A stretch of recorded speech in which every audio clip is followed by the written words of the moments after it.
Welcome, everybody, to this edition of CPG Insiders. I'm your host, Mark Young. Justin is off taking care of some family business today, folks. So you're just going to have to deal with me, but got a great guest today, and it's Randy Mercer. And Randy is Chief Product Officer at One World Sync. Now, we're going to talk about a lot of things today, and we're going to get around to One World Sync also, because One World Sync, as some of you know, that has been dealing with PharmaVision. If you're dealing with Kroger and other retailers, you have to be in the One World Sync universe. You have to be a part of it. So we're going to talk about that.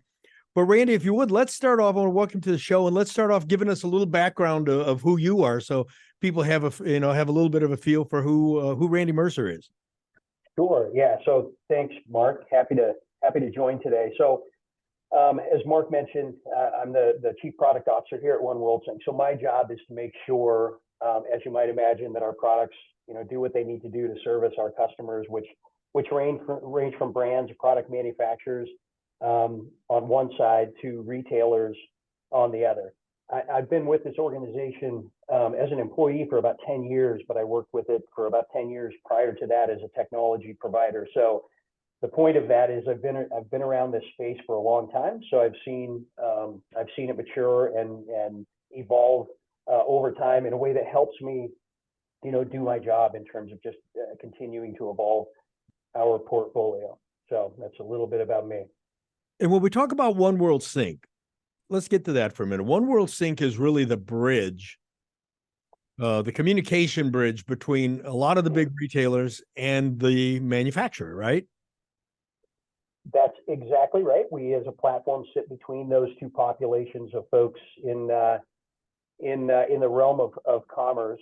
But I would just say, Mark, we go way beyond that, right? So are we this bridge of content? We are. But when you think of getting content from a brand to a retailer, there's a lot that goes into it, ranging from the creation of the content, the management, moving it, understanding if it's performing for you in the market. And so we provide those kinds of capabilities as well. So can we expand on that a little bit? Let's start with so first off, I'm a vendor, I'm new, I want to sell Kroger, I want to sell Target, a number of other retailers. If I'm dealing with Kroger, I need a One World account, right? I have to have a One World Sync account. So let's start there. Why do I need that, and what is it going to do for me? Yeah, if you look at any retailer and the strategy by which they come about the content that they need to operate the supply chain, meaning order, warehouse, ship, planogram for products, get it on the shelf, and then the e-com experience as well. The more that any retailer can do that in a very consistent fashion for his entire community of vendors, the better everyone's life is going to be, right? So when you look at Kroger, a decision they made many years ago was to standardize on One World Sync as a mechanism for that acquisition of content from their supplier base. So that's why you work with us to get to the Kroger ecosystem. Mm-hmm. So I go to One World Sync, I upload pictures of my product, I upload content about my product. I tell my product story in there where the retailer can now capture that content, be able to understand what I do. What other tools are available in that system? Now that I'm in the system, what other tools are available?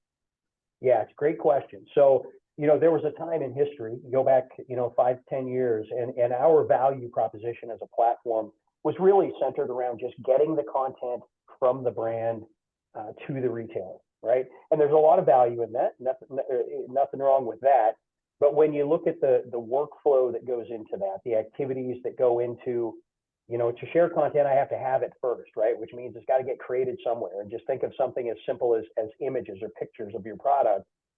And there's obviously lots of other types of content as well. SEO, marketing copy, just as another example. So when you think of what are the other things that our platform accounts for in terms of just moving content from point A to point B, the origination of content. And it's just a perfect example of that is if you don't have pictures, we have a studio here in Chicago that you can ship all your products to, and we'll take pictures for you. And we'll land them right in the platform that you're going to need to distribute it. We can do the same thing for, things like marketing copy, below the fold content, all types of imagery. But just on to take that even further, for organizations that say, you know what, I just do not have the manpower to satisfy this need of getting this content into this platform to like deliver it to Kroger and hundreds of other retailers, we literally have people that will do that for you. So just give us your content, ship us your product, give us your content. We'll do all that work for you, just as an example. Now, who are the big retailers that use One World Sync?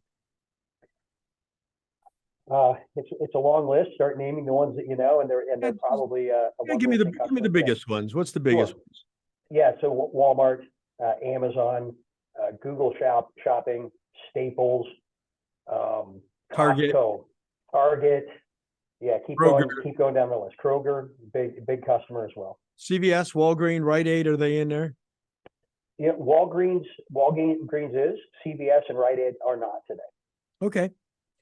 So folks, when you are thinking about having an account with One World Sync, and let's say you're starting at Kroger or Target, whatever the case is, this has much bigger implications than just that first account that you're focusing on, because there's going to be lots of other accounts that are going to access that very same data.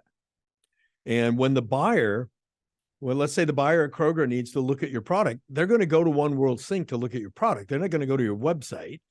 I mean, they might look at your website, but they're really going to go to One World Sync to look at the quality of the photography and the quality of the content and what information do they have, and are they all set for us to be able to do paid search on our website? Did they have the content to go onto our website? So, I mean, this is a lot that's happening within that platform, and the retailers are going to require that kind of stuff. So I encourage everybody, if you don't have an account that you need one, let's branch off a little bit and talk about some of the downfall that brands are having now on building trust. So, and here's something that I tell people, Randy, and tell me if you agree with it or not. We pretty much tell people that every product, and I say every, there's always an exception, but nearly every product in the CPG space today is a commodity. That there is some other product that does what your product does. You may have a patent, you may have a secret ingredient, but there's another product out there that does something similar to what you do. So in that regard, we kind of tell people, when you walk in the door, everything's a commodity. And our job as an ad agency, your job from One World, the vendor's job is to decommoditize that product. How do you take it out of the commodity category and move it into a standalone free zone kind of product where the consumers view it as not a commodity? And let me give you a quick example, folks. If you go, let's say you decide you're going to buy a new laptop computer. If you go to Best Buy to look at computers, if you're looking at a PC, you will look at 6 or 8 different brands of PC computers. And most of those brands don't mean a lot to you. And you'll look to see, do they have an Intel processor? How much memory does it have? How big is the screen? So on and so forth. But if you decide that you're a Mac user, you have no other brand you can look at. Because Mac, even though the laptop is the laptop, they have decommoditized their platform by making it significantly different, or more importantly, significantly different in the eyes of the consumer who wants to buy a new laptop. Is that a fair analysis of that, Randy? Yeah, absolutely. Yeah. So what would you say to people who, when we're talking about losing trust and commoditization today? Yeah, there's a few things that go into that, Mark. And the first thing is, when you think of any consumer shopping online, they're going to search for, use search terms to look for what they're trying to purchase. And what we know is that consumers don't look very far down the search results. Right. They start with the first one, and hopefully it's compelling, and they drill down on it. And if it is compelling and an educational experience, they often don't go very far. So the net of that is, if you're a brand, the degree to which you've search engine optimized your copy and your feature value bullet points or why buys, all of that, so that your search results are as good as possible. I mean, that's the starting point for it, right? Yeah, because most people, when they go to a search engine, folks, they're not typing in preparation H. They're typing in hemorrhoid treatments, hemorrhoid ointment, hemorrhoid cream. How do I treat hemorrhoids at home? They're typing in the indication or the deliverable that they're after. Yep, you got it. And then even to take that a little bit further, the search terms that people are using to find a certain product, it often varies seasonally. What holidays right around the corner? So what are the types of things that are top of mind that are bringing keywords to their mind? Might change a little bit from one day to the next for any given category of product. So there's all kinds of things that go into that to make sure that you're the first thing on the list, or at least the first one or two. So if you do land there and they look at you, the next thing is the content needs to be as compelling, as educational as it possibly can be, to really inform the consumer, help them make that buying decision quickly. And the more content that you can provide in that regard, the better. So the last thing that I would say is when you now couple that with brand trust, or just trust in the product that they're looking at on the screen. And Mark, you mentioned, they don't type in often the brand name or the product name. They talk, keywords, right?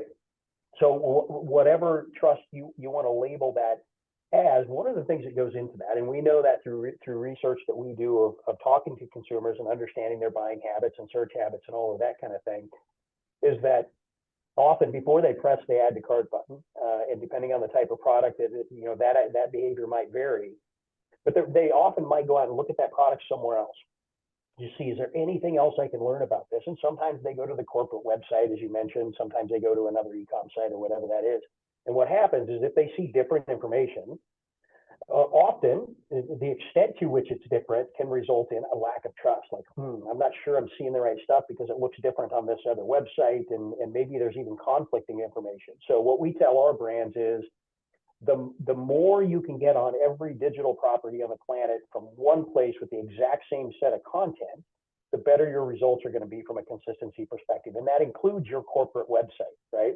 So we provide tools within our platform to not only get out to the retail community, get on those digital properties, but to deliver that content in a very fluid way back to your corporate website, so that you're exposing the same thing that everybody else is going to see that you deliver that content from, right? So get found, have really good content, and then make it consistent across every place you can. And let me tell you what happens here, folks. Two things can happen. One, either somebody can go to a search engine and type in how to treat toenail fungus, and then they land on your product. And after they land on your product, they might land on your website. Now, this is the common behavior. They do a couple of things. One, they go to Amazon and they look up reviews. How many reviews does this product have on it? How many stars does it get? Amazon is now the #1 review site in the country. And it doesn't mean they're even buying it at Amazon. It just means they're going to Amazon to see how big the reviews are. The second thing they do is they go and they see your product and they read your website and said, okay, this product looks like it might work. Now I type the name of your product into Google, and I may even type in secondary words like reviews, complaints, problems, because I want to see if anybody's out there bad-mouthing you, talking bad about it. And that's where we're talking about here. When I go and I look, so you show me an ad, whether that ad is in paid search or a Facebook ad, you bring me to your website, you've convinced me that this product may be something I need. Now I go to Amazon and look at reviews. Let's assume you had 300 positive reviews, you're 4 stars. Okay, you just crossed that hurdle. Now I'm going to go back to Google. I'm going to say product X reviews or product X complaints. Now you need to be curating that event also. And I think this part of what Randy's saying is, you have this online reputation going on, whether you know it or not. And you can curate it or you can let it grow organically. But if you are not curating it and if you are not managing it, it is hurting you far more than you know, and you have no idea how bad it's hurting you because you're not seeing it, because we don't talk to the people who didn't buy from us. So therefore, we don't know why they didn't buy. We might talk to people who did buy from us, but we're not getting to talk to the people who didn't buy from us. And this could be down to nothing more than I find a thread someplace on a chat board of a half a dozen people saying that they used the product and it made their hair fall out, or whatever the case is. It could be the dumbest things that you know your product couldn't do in a million years, but somebody will go out there and write a bad item about it. The other thing that we see, Randy, is, and we see this a lot. So a brand, let's say, has a Facebook campaign going. And then you find out there's 500 people that have commented, and no one's managing or curating those comments. And you will find people, I assure you folks, there are people all over the world and all over America who believe they are experts in everything and who believe they know more than anyone else, and they have way too much time on their hands. So you will post a product in there, and you have a great product. You post a product that works fantastic, and somebody will type a review in there, "This is just snake oil, don't fall for it." They have no reason for doing that other than they're just mean-spirited people who have too much time on their hands. You need to respond to that. You need to deal with that. Because when it goes unaddressed and it goes unanswered in the mind of the reader, well, they probably true, because the company's not disputing it. The company's not managing it. I mean, are you seeing that same kind of stuff, Randy? Yeah, it's interesting that you bring up the topic of reviews and ratings, Q&A associated with that, because when we look at our platform, clearly the content that we're trying to deliver to the marketplace is central to what our platform is, but we don't forget about those types of content that are not necessarily under the control of the brand, meaning the brand isn't originating reviews and so forth. Somebody else is, the consumer, the users are. So as a brand, you need to have visibility to those. Number one, you need to know if somebody's saying your stuff is snake oil, so that you can respond to that. We have tools that help you do that. To the extent that reviews to some extent need moderated in that way, ultimately you may want to leverage those reviews in multiple places, right? Maybe more than just where they originated, which can be even your corporate website. So the degree to which we try to provide solutions to get that kind of content out to the PDP, the product detail page as well, is part of that. So yeah, huge table stakes relative to selling your product online is being attentive to those reviews today. Now, does One World Sync offer tools to be able to manage and observe and curate all that communication that's happening? We do, yeah. So we have, in addition to just moving content around, we have an e-storefront application that, through which you can, literally set up your entire e-storefront. You can manage the procurement aspects of it all the way down to the distribution aspects of it. And it does account for all of that type of content on the product detail page to include the reviews capability. So the ability to type in reviews, moderate those, respond to Q&A, those kinds of things. Yep, we do have that. So I can respond to all of them in one platform. You've got it. Yep. I don't have to jump from Yahoo to Google to, Yelp or whatever the case is. I can see all of these comments, all of these things at the same time, and I can respond to them at one time. Yep. Yeah, it is a powerful set of intelligence that a brand can look at to understand a lot of things about what's happening in the marketplace about his product. Do you also have a tool in One World? And I'm asking this because I don't know the answer. Do you also have a tool that will comb the internet and look for conversations or look for information about my brand that's on the internet that I don't know exists? We are not, scraping that content off of the web pervasively, right? Okay. What we have visibility to is the content, that user-generated content that originates from within our platform, is what we're looking at, what we surface to the brand. Now, folks, I will tell you that at our agency at Jekyll and Hyde, we do have tools that'll do that. So we can actually, you'd be amazed what comes up too when we go out there and type in a brand name and look for any place where there's conversations about it. I'll tell you what else comes up with this, and this is fascinating. Sometimes we'll go out and look for conversations on a brand, and we find entire communities using the product that are communities we didn't know exist, or using the product for some use that we didn't know existed. So I'll give you an example. We had one of our hair care lines made a really strong hairspray.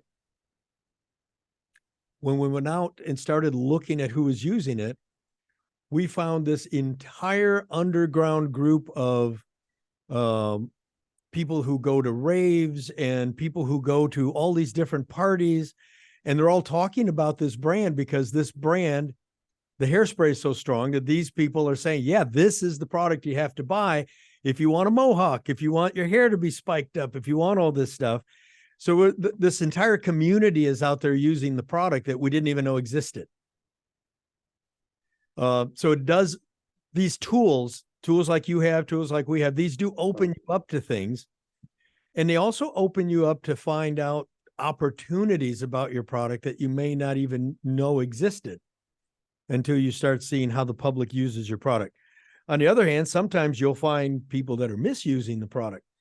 We had I'll give you an example. We had another hair care product, and it was difficult to use, and people were not reading the instructions and misusing the product. And then they were going all over the internet to blame the product for their bad outcomes, when in reality, they just weren't applying the product properly. And that was costing the company massive amounts of sales. The company didn't even realize how bad they were being hurt until we were able to identify this and say, folks, look at your reviews here. People are saying that your product's ruining their hair because they're not following the instructions. So what did we learn? We learned that we needed to beef up the instructions. We needed to really build up the content around how to use the product. We needed to really encourage people, don't use the product until you watch this video, to the point of putting a QR code on the packaging that says, scan here and watch how-to video before opening box. And what we're able to do, we were able to bring the complaints down. Because now people were reporting, yes, I watched the video and I did what the video said, and yes, my hair came out exactly like I wanted it to come out.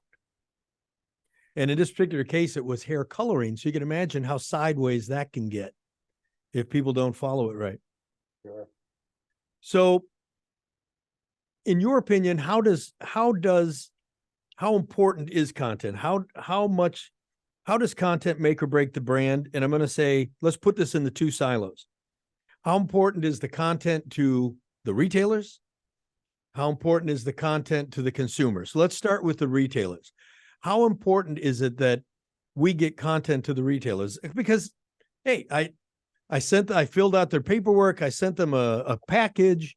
What else do they need? Why do they need anything else from me other than I sent them a box of product? Yeah, no, it's a great question, Mark, and it's surprising the range of perceptions that we have across our brand community relative to that exact question. And if you look at it, our customers on the brand side range from mom and pop manufacturers with one or two products, and not a lot of sales volume, all the way up to just the biggest of the biggest CPG guys. And at that size, the big guys have they understand perfectly well the value of content, getting it to the retailer, representing their brand accurately in the marketplace, all the things that you just talked about what people are saying in the market, the sentiment analysis that can even tell you more about that. So the big guys get that. When you get down into the little guys, often they do think, I'm shipping you my product. I did an item setup form. Do you really need more than that? And we see it reflected in the use of our platform, where they're not providing thorough copy, they're not providing imagery and those kinds of things. And so we do tons of education with our brand, webinar after webinar after webinar, lots of outreach just within the platform itself, trying to help the brand understand, you don't have images in here, and here's the impact. Here's what you're missing in the marketplace because you don't have images. And if you don't have a way to get them, we have these services where we can help you create them, right? So It's hugely important. A lot of brands don't quite understand it for whatever reason. I'm sure there's somebody at that brand that gets it, but it's not the guy that's, you know, interacting with the retailer. So it's hugely important. Damages your brand. You're not selling as much as you possibly could be. So unless you're in the unique position where you're already selling as much as you possibly could produce, those people aren't in that position, then, you know, there's things that you should be doing with your content to sell more. So let's take a pharmacy for a minute. Let's look at a Walmart or a Kroger or a Target where we have mass retail and we have a pharmacy. And let's say your product falls into the HBC, it's in the retail category. You're going to want to provide, through One World Sync, you're going to want to provide great photography and great descriptions for the consumer. But through the One World system, the head of pharmacy could go look at that product, or even our medical director may want to go look at that product. And they're going to want a different depth of information and content about this product, right? Absolutely. I mean, that is a great example, Mark. And I'll use an example that will resonate with what you just described there, but hopefully won't offend anybody. And it's one of our customers, a retailer out of Western Canada, London Drugs, right? So they're a pharmacy, and they sell a very wide range of product. And we're the primary mechanism by which they get all of the content, ranging from e-com to supply chain. We do some imagery for them. We do a lot for them relative to their e-com experience, and then their supply chain side as well. So when you look at, if you're a brand, the stakeholders or the consumers of your content go way beyond just the retailer. And the consumer. You know, there's a distributor layer in there that needs to have visibility to that, but you have your own internal customers or consumers of that content. Your sales guys that need to hold sales conversations with prospective buyers. You've got marketing people. You've got, regulatory people potentially. And if you're a retailer, you give the example you gave is a perfect example of where you need to provide visibility of this content. So to the extent that we provide a couple of different mechanisms where you can provide a very tailored experience for those internal stakeholders that need visibility of this content, and they're looking at the exact same content that is going to end up in line or end up in their procurement system or their PIM system or their ERP. It's all the same information, right? So it's all about that consistency and giving visibility to anybody that needs it, not just the consumer. So if I was setting up my One World Sync system, I would obviously load in my consumer content. Is there a separate area where I would load in information for medical experts, for pharmacies, for pharmacists, for doctors? So is there a separate area where I would say, okay, here's the pharmacology, here's the real science behind what I'm doing? Because I know I give you an example, folks. When we look at these big retailers, all the big drug firms, they have a medical director, they have a pharmacy director, and then they have buyers. So the buyer is looking at your product and saying, okay, yeah, so it's a topical anti-itch cream. That seems pretty good. I could use a topical itch cream. They got some good advertising. Maybe I'll bring it in. But the head of pharmacy might go and look at that and say, well, I want to see if there's any contradictions with this product. And does it interfere with other products that we might be selling on the pharmaceutical side that my pharmacists need to tell people, hey, wait a minute, there's an interaction here. And the medical director, he might be looking at it saying, well, I run the minute clinics in this group. And is this something that my nurse practitioners need to have access to? So how would I disseminate that, and how would I break it down to get it to the right constituents? Yeah, it's great. Another great question. So on that retailer or that content recipient side, we've got capabilities to operate workflows, and what that means is when a new item maybe is published to me from a brand, we recognize that, and we can set up workflows that let all those different constituents know, hey, we got a new product in, and we need you to go in and take a look at it and make some decisions about it, and maybe ultimately say, yep, we want to carry that, or we're going to do X, Y, Z with it in terms of how we merchandise that. So that workflow that can be tailored to those different constituents. all the way down to what they see when they look at their workflow and make, to make that decision about, do we want to carry it, or whatever that decision is. It can be very tailored to what they care about, right? Is it the nutritionals? Is it the logistic information? Is it the pictures? Whatever that is, everybody might have a different role in that process.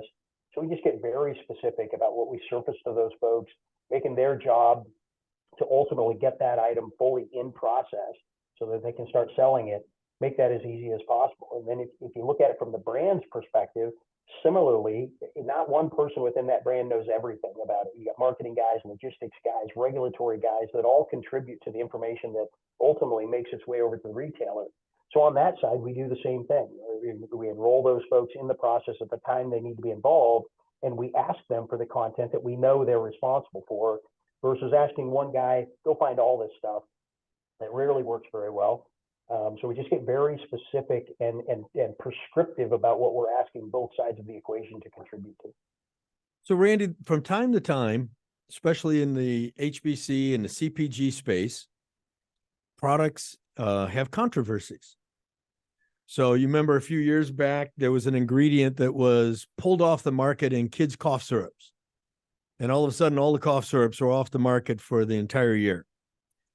Is this a place where I would want to deal with that? So is this a place where I'd want to jump in and say to my retailers, just be aware none of our children's cough syrups contain the offending product. Our products are safe on your shelf, blah, blah, blah, blah, blah. Or is it a place where we would want to jump in and say, yes, this ingredient had a problem, but this ingredient had a problem when it was sourced from China.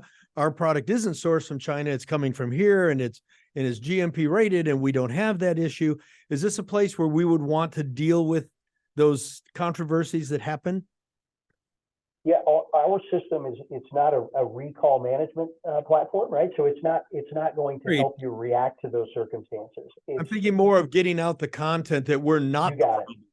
Yeah, exactly. Yep. So the master data and the descriptive content that's going to help whoever it is that's looking at that content and on the other end, and understand that, no, I'm not the problem, and here's why, and here are maybe some of the aspects of my product that make it not the problem, right? I mean, how much of this did you see when California passed? What was it, Prop 60? Prop 65, yeah. 65, thank you. When they passed Prop 65, how much content did you see change then? Yeah, the introduction of content to support initiatives like that. There's lots of them, right? Transparency initiatives around food and nutritionals and all that kind of stuff. So yeah, we see that all the time, and it's one of the things. This is not a one and done, right? You get your product in the market, and then you're constantly being asked for new things that support things like Prop 65 and other initiatives. So yeah, it's what we have to do to just keep our platforms current, make sure they're collecting the right stuff and delivering it to the other end. So it's an ongoing exercise.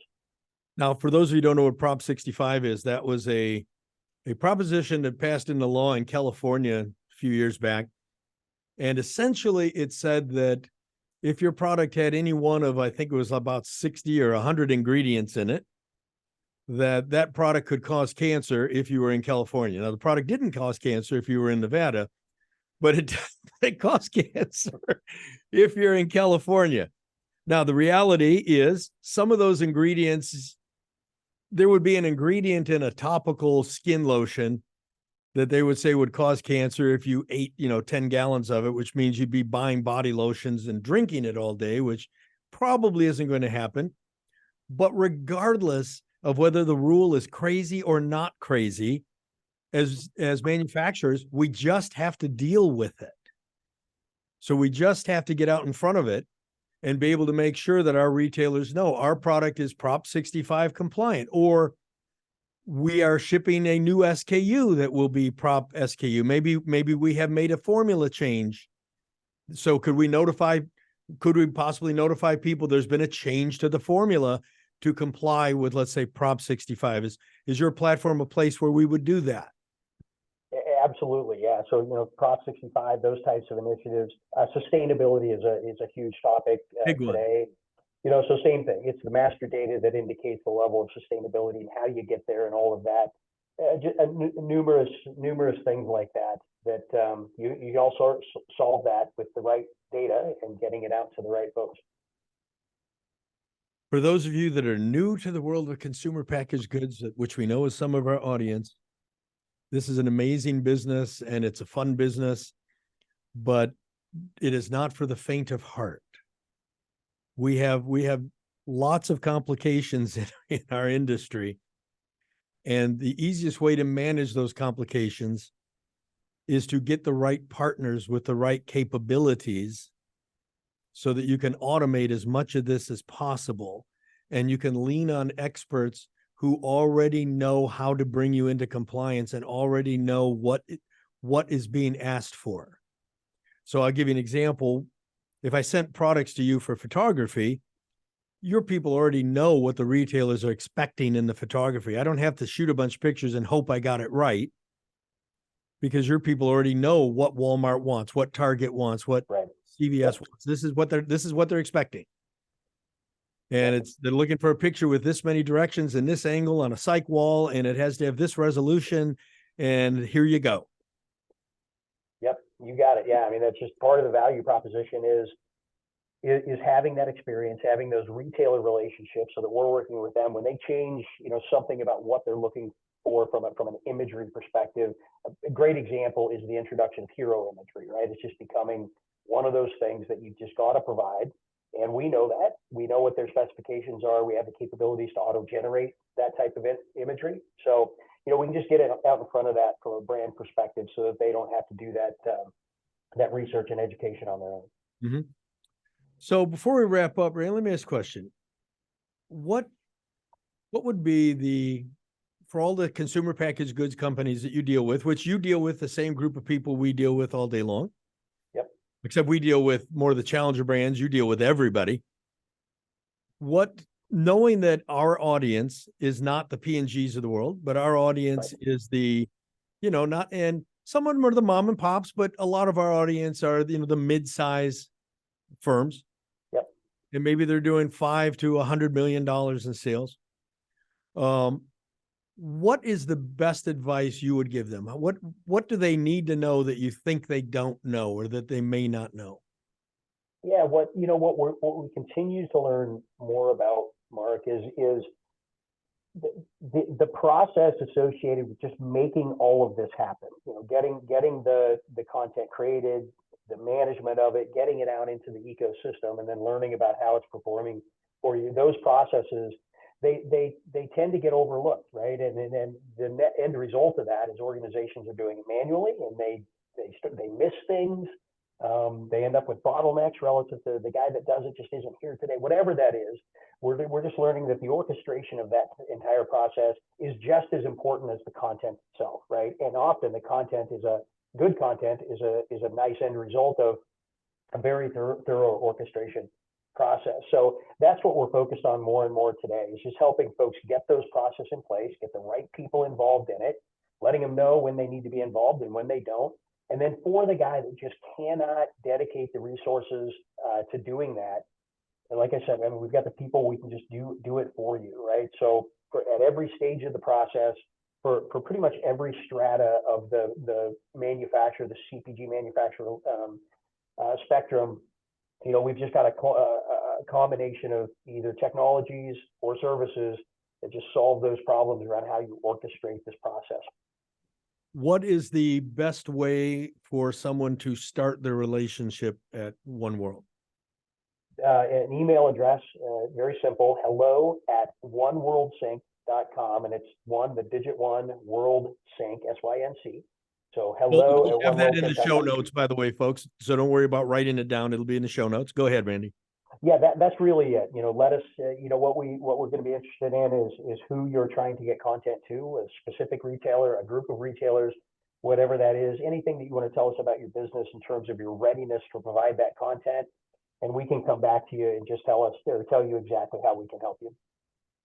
Very good. And if you're dealing with any of the big retailers or most of the big retailers, you're going to need to end up here. So you might as well start managing it now and give yourself the runway to get all the content right and to get everything correct. Because if you go to Kroger, Target, whatever the case is, and they do say yes, if you're not here, it's not going to happen. You're going to have all this work done. Randy, great. I appreciate you being with us. And folks, if you go to the show notes for this episode at CPG Insiders, you'll find links for the website and for the email address that Andy just gave you. And Randy, I hope that if anything new comes up, you'll come back and tell our audience about it. Absolutely, man. I appreciate you having me on today. As you can tell, I like talking about this stuff, and always eager to share the new stuff that we're doing. Great. Well, great job, buddy. And folks, that's it for today. If you like the show, send a link to somebody you know. And wherever you get your podcast, go leave us a 5-star review, because that helps us tell more people about the industry. And as I've told people before, we do this show because we love this industry. We love helping new companies in it and getting, seeing new products come to market. It's a tough world.